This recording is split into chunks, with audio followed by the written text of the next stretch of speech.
Hello, what's up? This is Coleman back again for another video. Ang pag-uusapan natin today is kung paano mag-backup ng malalaking games kahit hindi rooted ang smartphone. Okay, so may nag-request nito ilang beses na rin and hindi ko naman matandaan ang pangalan mo, boss. Pasensya na, pero salamat sa request. Ito na nga, gagawin ko na. So, paano mag-backup ng phone? Like, ang question niya tanong, again, pasensya na kung hindi ko matandaan yung pangalan. Ang question niya is, paano mag-backup ng phone? Kasi magpapalit siya ng phone, pero ayaw niya na ulit mag-download ng data ng games. Like, alam niyo naman, yung Call of Duty Mobile, abot ng 37 gig. Yung Genshin Impact, around 30 to 35 gig. Yung Mobile Legends, around 7 gig. Di ba? Ang lalaki. Eh, syempre, kung lahat yun nilalaro mo, eh, medyo ubos oras. Di ba? So, naintindihan ko yung logic niya. Plus, yung iba dyan, gusto rin ipakopy na lang yung data ng games nila sa ibang phones, sa phone ng tropa nila. Possible din yun, pero discarded nyo na yun. Ang ituturo ko lang is kung paano mag-backup ng game data sa phone nyo na hindi rooted. Again, hindi kailangan rooted ang phone nyo rito. May mga requirements lang kayo susundin, pero usually, yung phone nyo na lang ang gagamitin natin as is. Alright, nagkakaintindihan tayo? Okay. So, unang requirement ay dapat meron kayo micro SD card, okay? 120GB preferably kasi malalaki po ito. Like, kasi kailangan nyo itong method na to kasi malalaki yung games nyo, di ba, kamo? Kung maliliit ang games, hindi nyo kailangan to. Mag-download na lang kayo. Download nyo na lang. Maliit lang naman pala yung games eh. Pero like I said, kung malalaki ang games, kailangan 120GB. This one is 256GB. So, yeah, dito pasok na to. Pero again, hindi naman absolute yan. Pwede rin namang internal storage na lang din. Kung yung current phone nyo is merong at least 60GB pataas. Okay? Take note, 60GB. Kasi tinry ko yung Call of Duty Mobile, 37GB yun. At meron akong 40GB mahigit. Hindi niya tinanggap, hindi pwede. Kailangan 60GB. So times 2. Like kung ang iba-backup mo ay 10GB, dapat meron kang 20GB extra. Kailangan ganun. Pero again, hindi niya kakainin lahat yun. Kailangan niya lang yun sa process. So, kung 30GB yung Call of Duty Mobile, kailangan ko ng 60GB extra. Okay? So, kailangan meron kayong either micro SD card, pwede po ito, or external storage, pwede rin po ito. Type-C, kung meron kayong external storage, pwede po. Yes, pwede. Papakita ko sa inyo mamaya kung paano. Or, kung wala pa rin kayong external storage, as long as meron yung internal storage nyo na extra storage na doble dun sa iba-backup natin. Again, doble sa iba-backup natin. 10GB, kailangan 20GB. 20GB, kailangan 40GB. Basta times 2, doble. Okay? Yun yung una. Pangalawang requirement is kailangan meron kayong wireless debugging. Okay? Kasi idadaan po natin ito sa Jizuku. Kasi hindi nga rooted, kasi pwede lang talaga yun sa rooted. Pero merong way para sa Jizuku. Okay? In short, ADB method ito. So kung marunong kayo sa ADB, pwede nyo nang gawin yung bahala na kayo. But this one, sa Jizuku tayo para hindi na tayo gagamit ng ibang phone. Dito na mismo sa phone natin. So, Jizuku, so kailangan meron kayong wireless debugging. Okay? And then finally, itong app na ito. You know, this app, Swift Backup. Yes. Free po ito. Meron din siyang premium pero hindi ko po gagamitin yung premium. Papakita ko sa inyo na pwede siyang gamitin kahit free version lang. Okay? Free version lang ito. So, wala tayong gagastusin sa app. Okay? So, na-install ko na. Pag in-open nyo to, makikita nyo, ito yung itsura niya. Yan. So, magla-login kayo dyan. I-login nyo lang kasi kailangan nyo yun. Kasi, pwede rin actually na cloud storage. Okay? So, kung wala kayong flash drive na extra or micro SD card or wala kayong extra space sa internal, pwede pa rin yung cloud storage. Aba, ang daming option, di ba? Pero, syempre, mas mahirap yung cloud storage at mabagal. Kasi kailangan doon ng mabilis na internet, which karamihan sa atin is mahihina or mababagal ang internet. So, ibang option lang yun. So, again, no root, ADB access via Jizuku. So, una natin gagawin, install na to, okay na yan. Pangalawa, i-activate natin si Jizuku. Dito na lang, yan. This is Samsung Z Fold 4. So, install natin si Jizuku, okay na yan. Dito hindi ko pa nasi-setup eh. So, magagawa ko pala rito. So, again, open natin si Jizuku. Mauna si Jizuku pala. Hindi dapat mauna si Swift kasi i-prepare natin, notification on. Yan, i-setup natin for the first time si Jizuku dito kasi wala pa akong developer options. Okay, activate ko muna ang developer options pala. Software information, napin ko lang yung build number. Ito, build number 7 times. Okay. Supposedly, meron na yan. Punta tayo sa developer options. Iyon. So, may developer options na. Balik tayo kay Shizuku. Click natin developer options. And then, click natin ang wireless debugging. Turn on. Allow. Always allow sa Wi-Fi natin. And then, i-prepare na natin. Yan. Paliwanagin natin para mas makita nyo. Pair na natin. Shizuku 017908. Click natin 017908. Send. Okay, connected. Back na tayo. Back na tayo kay Shizuku. Back and then start. There it is. Okay. Now, bubuksan natin si Swift. Swift backup. Ayun. Allow Swift backup to access Shizuku. So, yeah, allow all the time natin. Finally, connected na. So, ganyan po. Okay, ganyan po mag-setup ng Shizuku. Alright? Now, sample. Sa apps. Okay, so hanap tayo ng malaking games. Need for Speed Most Wanted. Pwede kaya ito. Yan, meron siyang 595 na extra data. So, hiwalay ang APK, hiwalay ang data na dina-download. So, iba-backup natin. Kiklik natin ng expansion. Itong iba-backup natin kasi APK, madali lang naman yan. And backup to device or backup to cloud or both. Okay, so backup to device. Ayun, no? So, ito is wala itong micro SD card. So, built-in lang gamit natin. Papakita ko sa inyo mamaya kung paano naman kapag may external. Okay? So, yun. Gumawa na siya ng backup. Okay? Tapos, papakita ko na rin sa inyo. I-uninstall ko na rin to APK. Backup na rin natin sa device. Papakita ko sa inyo kung paano gawin. Okay, so meron na tayong dalawang backup. So, pwede ko nang uninstall ito. Okay? Uninstall ko tong Need for Speed Most Wanted tapos i-restore natin. Papakita ko sa inyo kung paano. So, from here, kunwari, kailangan natin siyang uninstall kasi lilipat na tayo ng ibang phone. So, Need for Speed Most Wanted, uninstall. Uninstall. Okay. So, wala na siya. Ayan, balik tayo kay Swift Backup and then hanapin natin ngayon yung backup natin. Okay? Meron ba tayong backup ng Need for Speed Most Wanted? Oh, guess what? Meron. Ayun. Naka-gray out siya pero nandito yung backup. So, pwede nating i-restore.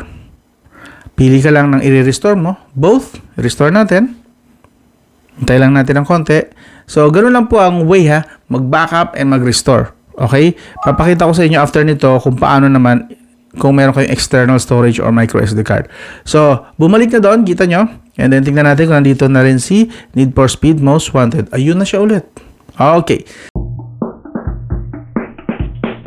Now, papakita ko sa inyo kung paano naman nag-work yung merong external storage. Okay? Applicable lang to kahit may micro SD kayo o external storage lang na flash. So, sasaksahan natin siya ngayon. Alright. So, supposedly, I hope na detect na yan. Tanggalin natin yung dark mode para kitang-kita nyo. Tanggalin natin. Back tayo sa umpisa para mas maganda. Ayan. Nakasaksak na po ang external storage. And activated na rin yung Shizuku. Okay. Now, paano ko siya uutusan or isi-set up na dito magsasave? Hindi na dito kasi wala akong extra storage. Kunwari, punong-puno na kasi ito. Gusto ko lang siyang i-backup sa aking external storage. May flash drive kayo na USB Type-C or meron kayo nito or meron kayo nito. Ito ang gagawin nyo. Pupunta po kayo dito sa icon nyo rito, yung plug-in nyo, yung profile nyo. And then punta kayo sa settings. And then punta po kayo sa storage for your local backups. Yun, no? So lalabas po yan kapag nakakonect na. Okay, kita nyo, ito yung Orico. This is the Orico. And nadi-detect po niya. So ang gagawin nyo, i-click nyo po yan and then apply and restart. So magre-restart po ang app. Hindi po yung phone ang magre-restart, yung app lang. So apply and restart, do nothing. Okay? Pindutin nyo lang yung do nothing. So double check natin ngayon. Orico na ang nakalagay doon. Yun, no? Sa mismong main, sa home. Okay? So, Mobile Legends, kaya yan. Mobile Legends, meron lang 6.7 GB. Ito, kaya po itong i-backup. Mobile Legends, okay? So, pwede natin i-backup ito. 7 times 2 is 14 lang. So, magbabackup po ito. Ayan, kita nyo, nag-backup siya. Kasi, pasok po siya. Kasi meron akong 40 GB dito. Pero dito, meron akong mga 300 GB pa. Pero, again, kasi dito siya dadaan. Dito siya kukuha ng cache files. So, kailangan niya na dito, doble dapat yung extra space mo. Kasi ipoprocess niya. Yan, pinoprocess niya yan eh. Para mailipat dito. So, from there, kailangan niya ng malaking extra space para makapag-process. Like I said, doble dapat nung size nung pinoprocess mo na or binabackup mo na extended data. So, ito po. Yan. Fast forward na lang natin. Natapos na. So, okay. Copy. So, ito na po yung backup natin. Ito yung normal. Ito yung backup. Okay. Ngayon, paano mo naman magagamit yung backup na yan? Okay. What if gusto mo siya ipasa na? Pwede po mano-mano po siyang hanapin. Punta lang po kayo sa inyong file manager. Any file manager, ako yung gamit ko is Google File Manager. Tapos punta po kayo dito sa, ito yung Orico. Punta lang kayo dyan, hanapin nyo yung Swift Backup. This one.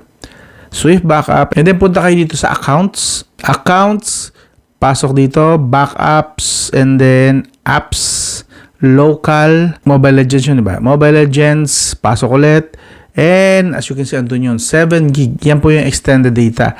So, kapag gusto nyo tong i-transfer or i-install sa ibang phone, copy nyo lang po itong folder na tong apps na to sa may local, itong Mobile Legends, and then install nyo rin po dun yung Swift Backup na app para i-install nyo po itong mga to. Okay? Yung sa APK naman dito sa kabila Hindi pala natin in-install yung APK. So, kung APK, backup din natin. Kunwari, dapat nandun din yun. Okay, done. Alright, so dalawa na. Hanapin natin doon kung nandun din siya. APK, local, Mobile Legends. Ito na siya. Mobile Legends app. Okay, so magkakatabi na. So, back tayo. Ang kukopyahin mo dyan ay itong folder na to pagkalagpas ng local. Tapos, ika-copy paste mo rin siya. Doon din sa local din.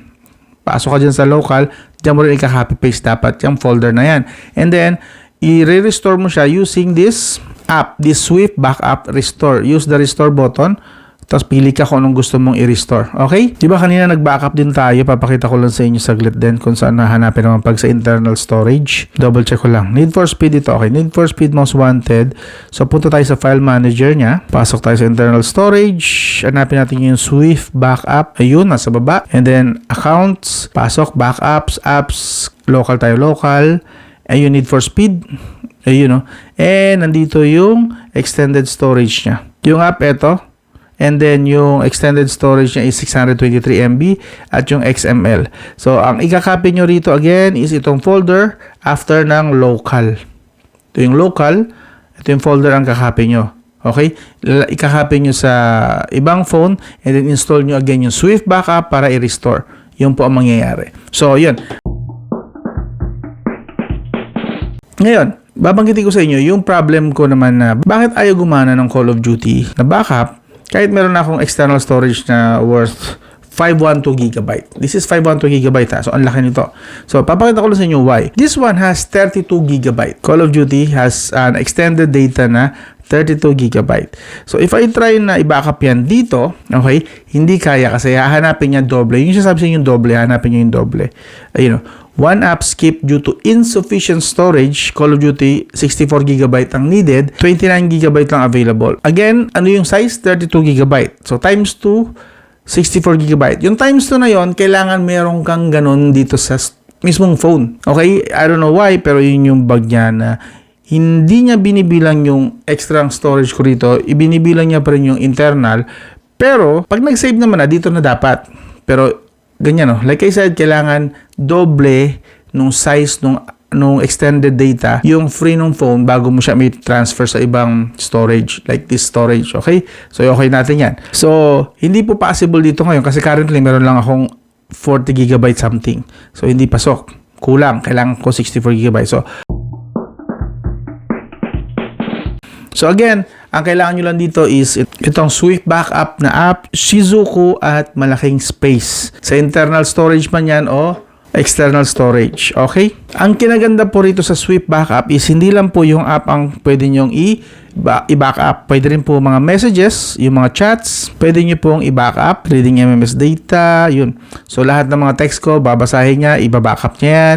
And then call logs, pati mga call logs, i-allow mo lang, create backup, i-check mo lahat, alin ang gusto mong i-backup. And then, meron pa mga wallpaper, pati Wi-Fi networks po. Pwede nyo po yung mga password na nakasave sa lumang phone.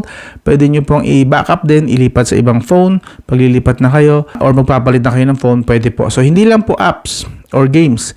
Pwede rin po yung messages, call logs, wallpapers, and Wi-Fi networks. Okay? Again, this is free. Hindi nyo po kailangan gumastos. Free lang po ito. Shizuku lang po. Sundin nyo lang na maayos yung step by step na tinuro ko. magagawa nyo na po ito. Okay? So, okay na po. Mission accomplished dun sa nag-request kung paano mag-backup. I hope na gustuhan nyo. And kung gusto nyo pa ng mga ganito, mga tips and tricks about smartphones, sana mag-iwan kayo ng like, subscribe na rin sana kayo. Libre lang naman ang subscription. Subscribe na po kayo. Subscribe, like, and kung hindi nyo mamasain, share na lang din sa inyong social media para sipagin ako at ganahan na gumawa ng maraming ganito. Okay? Mas maraming share, mas matutuwa ako, mas ma-appreciate ko at baka mas marami pang mas matitinding tips and tricks ang gawin ko. Okay? So, ako dun lang. This is Cotman. I'll talk to you again soon.